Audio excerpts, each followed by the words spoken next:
Welcome to the Neckbeard Experience, episode 2 of the subscriber edition.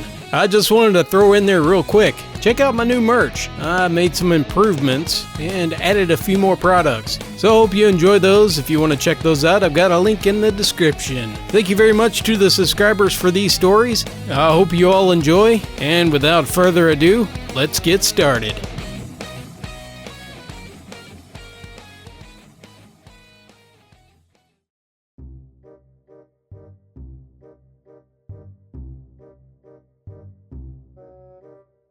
This happened to me in my junior year of high school. This story involves me, a 5'2", friendly, and slightly chubby girl. My old friend Newbie, she was new to my school at the time. My friends of the card-playing table, I will explain this when I get to it. My workout buddy I'll call Purple, and Creepy Junior, or CJ. Let's begin. So, throughout my junior year, I hung out with a group of boys at lunch who played every card game known to man, from Yu-Gi-Oh to Cards Against Humanity. They were nice. I didn't know anything about Yu-Gi-Oh, so I stuck to either playing Cards Against Humanity or any other basic card game. I met Purple while going to Target, and by the next semester, we decided to be gym buddies for weight training. She, one of the card-playing boys, and I talked before class started, and we joked around. A boy about 2 inches shorter than me, and smelt of Axe body spray and cheese, came up and said to me, "I really like your shirt." It was a Doctor Who shirt that my dad got me. I looked down and shrugged. "Oh, thanks," I said, and then I went to class. In weight training, my teacher set up a system where she had 3 groups, and then had us do arms, chest, and legs. She also played power music for us to work out to. So when me and Purple did our reps, we glanced over to see, from a distance, CJ staring at me, mouthing the words from a hardcore song involving sex. He did that every day until April, which was when prom came around. So, you know most of my friends, excluding Newbie. She came to my school around March. She was weird, but okay. When prom came around, Newbie asked me, "Are you going to prom?" "I am." I said. "No, I have to focus on school. But who are you going with?" She said. "Oh, I'm going with CJ." I nodded, and when weight training came around, I told Purple. Purple gave me a concerned look. I would tell her what is happening, and with that creep staring at most of the girls in the class and how he throws a temper tantrum at his workout partner. I did. You need to be careful with I told Newbie that, as a concerned friend, what CJ did in class. She nodded, but went to prom with him anyway. When Monday came around, I asked her. "How was prom?" She said, "Terrible. CJ and I went to a restaurant, and he had me pay for it.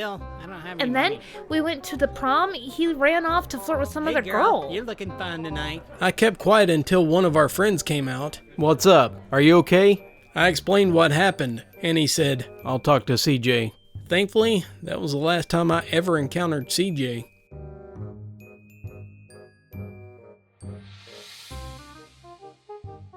Well, it was only a matter of time before I decided to document my experience with the species known as the Neckbeard. As a first-hand witness of cringe and BO, I can safely say the story you're about to hear is far from fiction. This happened when I was in 7th grade. To start off our tale, I'll introduce the characters. Me, which you can refer to as Bruce, due to my friends teasing me that I resemble Bruce Lee. Mainly because of my hair, and I'm half Asian. Personally, I don't see it. I was around 13 at the time, skinny, and around 5'3". I was somewhat of a hipster emo kid, had interest in all things indie and nerdy. Just an FYI, I've only watched around a solid 5 anime series, well 6 if you include RWBY, which somehow seems enough to attract the friendship of a neckbeard. Luna! A friend of mine who is just too sweet not to hang out with us losers.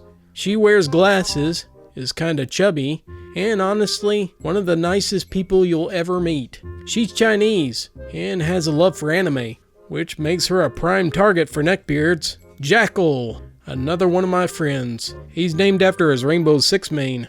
He's half Japanese, 5'3", and he's super pale. He isn't as nerdy as me and Luna, but he definitely spends a lot of time playing Rainbow and League of Legends. Finally, we have our good friend Beard. He's around 5'7", though he claims to be 6 foot. He's fat, wears cringy anime t-shirts, hardcore conservative, a total weeb. This dude has anime on everything he owns, and he has just the right amount of facial pubes to qualify as a full-on neckbeard.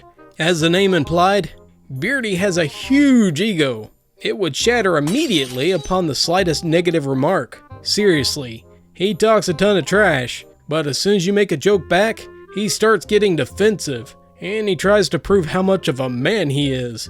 A little side note, despite being much taller than us, and being a year older, he has a really high-pitched voice that makes nails on a chalkboard sound like Mozart. Actually, our friendship started off quite rocky, and quite frankly still is. Luna, Jackal, and I were hanging out around the local park, eating pizza and cracking jokes. All in all, just having a good time. It was after school, so a couple of other kids were messing around in the park. That's when I noticed Ego Beard. He plopped down on the bench, creepily staring at us, or more accurately, Luna. Apart from staring, his attire was what popped out to me. He was wearing a Sword Art Online t-shirt, an Attack on Titan hat, and gray baggy shorts. I pointed the guy out to my friends, and as soon as Luna and Ego locked eyes, the beard hopped up, and he started rolling his way toward us on a kid scooter that was way too small for him. Seriously, I was surprised that thing held up under all of his bulk. When he gets to our table, he announced proudly, "Hey, my name is Ego Beard." And then he flops on the seat next to Luna. He says something in what I can only assume was butchering Japanese to Luna. She responds saying, I'm not Japanese. I don't know what you said. "Aw, that's too bad." Ego chirped. I said, "What's your name, senpai?" That was the moment I realized we were going to deal with a proper neckbeard, and we were in for a world of cringe. My name is Luna, and these are my friends Bruce and Jackal. Luna said quietly. Honestly, I would have told them to back off, but Luna was way too nice. Sometimes a little too much for her own good. "So, Luna, do you watch anime?" Yeah? The beard had this look in his eye that gave off some really bad vibes. He started inching closer toward her as she said this. "That's cool. There aren't that many women out there that appreciates quality shows." What's that supposed to mean? I piped in. He completely ignores me and asks Luna. "Do you know what hentai is?" Luna blushed, and there was at least a minute of awkward silence. Fortunately, Luna had to go, or at least she made an excuse to leave. She fast walked over to the nearby library, leaving us to deal with this beard boy. And I swear to gods and goddesses, I would have rather died than been in that situation. "So are you guys friends with her? You should totally give me her number." Kyle knew a little bit about this friendly neighborhood neckbeard, and stated, "I thought you had a girlfriend, dude." "I do, but she lives in Japan. I haven't made love in weeks, and there's no way she would know. Besides, a girl like her, she needs a guy like me." Honestly, how cliche can you get? Later on, I heard his claims of having 10 ex-girlfriends, 9 at the time of this story, most of which were from Japan. I'm pretty sure that most of the girlfriends were just fellow weebs role-playing on an anime forum. Also, I think his sexual exploits were self-inflicted, and there's no way that that dude could get action, especially at this age. Dude, too much information, I said. Besides, I thought you nice guys like treating women with respect. "We do," He huffed. "Anyways, what would a beta like you know about women? I bet you don't even have a girlfriend." Not gonna lie, the last statement kinda hurt me. I had been crushing on a girl for most of the semester, and it seemed as though she reciprocated the feeling, but since I'm an insecure little edgelord, I constantly doubted my chances with her, and remarks like that only furthers my doubt. Thankfully, that racist beta remark was enough to make me mad, and to get me focused back on the beard. How can you be a weeb and hate the Chinese? Do you realize the only reason Japan exists is because of Chinese influence? Besides, I'm Vietnamese, so the slur you're looking for is you uneducated moron. At this point, Ego Beard was red as a beet. I could practically see the steam rising from his ears. Jackal, seeing the possible fight ensuing, starts to de-escalate the situation.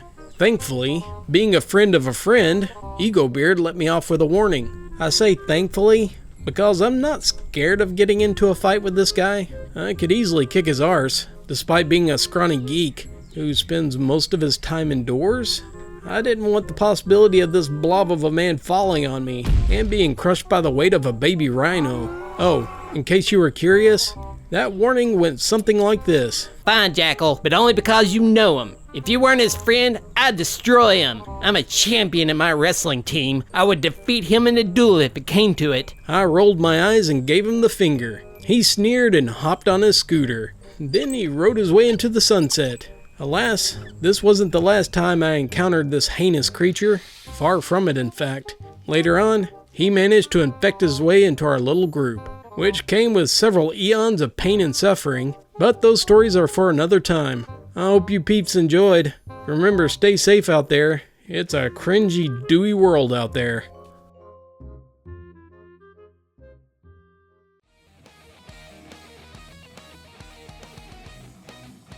If you enjoyed these stories, please leave a like and subscribe for more.